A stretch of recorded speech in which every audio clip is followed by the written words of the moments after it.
magic wand, you're in charge. What does the United States do next? I mean, how do we get out of this mess? Well, I have certainly supported sanctions months ago.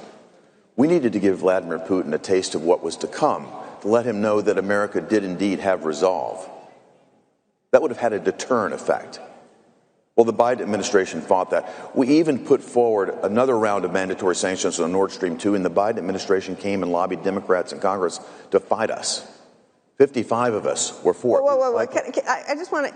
So, in other words, you in the United States Senate and the United States House of Representatives, you were trying to introduce sanctions against Russia, and the Biden administration was arguing on behalf of Russia to not sanction Russia? That is correct. They lobbied Democrats in the Senate, and they used something called the filibuster. You know that name? The thing that's the absolute end of democracy? They used the filibuster to block us from these stronger sanctions against Russia on Nord Stream 2.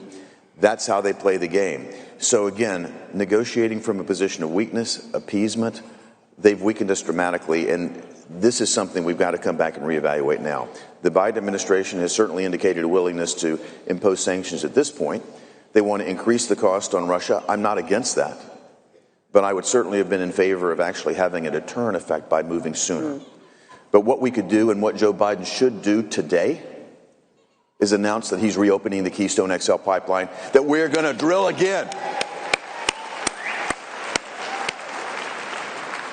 We were energy independent. America was in a position to come to the aid of our allies in Europe in the event that we had a situation like this. What we've done is handed Vladimir Putin a geopolitical weapon of amazing proportion, because now he's in a position to control worldwide energy prices. You see Democrats saying, well, gee, maybe we should, tap the Strategic Petroleum Reserve, or maybe we should do away with the gas tax for a time. What does that tell me, KT? That tells me that Democrats are looking at November and realizing there's an election underway. They're not willing to give up on their myopic Green New Deal policies that are killing the oil and gas industry here. Again, we could be the world's largest producer of energy. What a strength that would be for America. What freedom we could provide for the rest of the world. They won't turn in that direction, but they're going to look for short-term answers to try to deal with the fact that they've driven inflation through the roof. They see this as a short-term political win. They're only playing tactical, and they're killing us strategically. And, releasing what's in the Strategic Petroleum Reserve, that's like a drop in the bucket. It's just a drop. And a bucket with a hole at the bottom. But this is an administration that looks to press releases as policy. Yeah. They want to signal that they're doing something rather than actually do something. President Trump looked toward root causes rather than talk about them. He looked toward root causes. Remember root causes, the southern border, the vice president's heading to Central America looking for those root causes. Never found them. Open border. The open border here sends a terrible message. It's killing people in my home state. The fentanyl that China's pumping across that border through Mexico. The crime, what Robert O'Brien talked about, the smash and grab that's taking place. Putin looks at this. Other world leaders look at this and say America is weakening itself. If we don't have the resolve to protect our own southern border, how in the world could we ever justify sending troops over to protect another nation's border?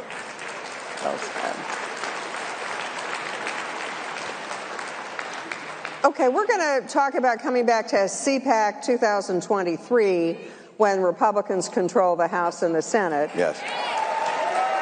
Amen to that, KT. And people like Senator Bill Hagerty are having those Democrats quake in their boots. So what are you going to do when you take control of the House and the Senate? Explain to everyone here what happens next and how it makes a big difference to you. It will make a huge difference. What we're seeing today, the weakness on the world stage, the disaster here in terms of our own safety and economics, it's the direct product of control of the White House, the Senate, and the House of Representatives by the Democrat Party.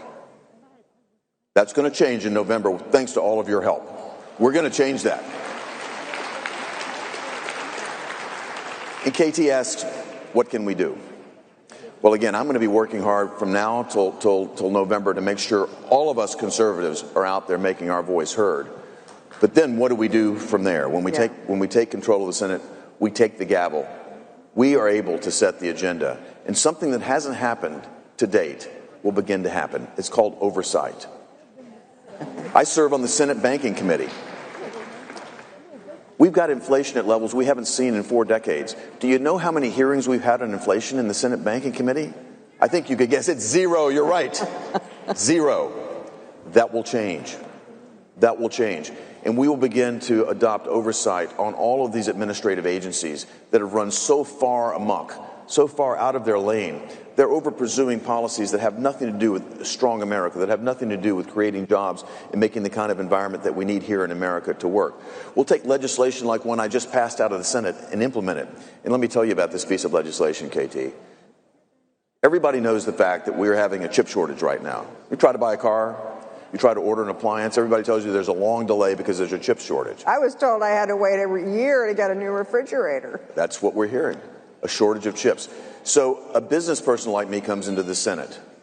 I hear this. I start calling the leaders of chip manufacturing companies around the world. Some of them came in to see me from Asia, from Europe. They don't make the chips here, KT. We design them here. We have the brain power to do it. We design them here, but we don't manufacture them here. I asked them, what stands in the way of manufacturing these chips in America? They gave me many reasons, but one that consistently came through is that it takes 5 years to permit a chip fab facility. 5 years in America. It takes a lot of electricity, it takes a lot of water, a lot of EPA involvement. 5 years. So what does a business person do? I took fast-track language that we put in place for infrastructure, roads, bridges, strategic infrastructure, took the exact language, and I put it into a new piece of legislation for strategic infrastructure like chip fabrication. Now we're taking that 5-year timeline, we're moving it to 18 months. Guess what? America is competitive again. Have you heard about this in the mainstream media? No, because it's not controversial. But this is how we win. It doesn't fix the problem in the short term, KT. It may not get your refrigerator to you sooner, but in the medium and the long term, we will begin to have chips manufactured here again in America. And this is critical, my friends, because we have become too dependent on China. They've hollowed out our manufacturing here in America. They have taken our jobs, and they've made us strategically dependent on a nation that does not have our best interest at heart. This is how we win it back. Okay, so we're going to win it back, and then what happens in 2024, 2025? Well, let's even start with 2023. Do we have time? I mean, can we reposition the United States as the greatest world power, or are the Chinese and the Russians going to just bury us? You know, I'm a little resistant to the term reposition because it sounds like, you know, how we're portraying ourselves. We are the greatest power, KT. There's no question in my mind. Your daughter serves in the military. You know, we are the greatest power. There is no nation as exceptional as America. We just have to be proud of that again. We've got to teach our children the right things, to be proud of America in school, not to be ashamed of America. We need to take our position in the world because we've earned it.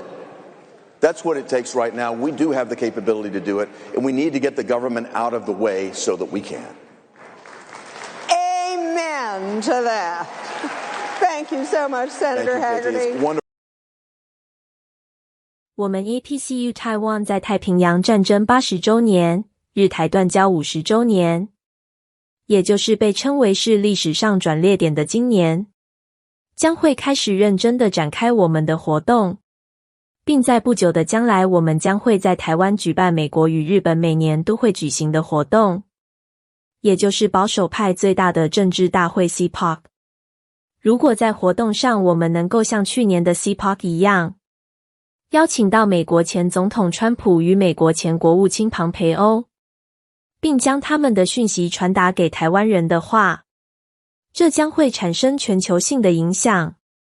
APCU 想要举办的正是这样的活动。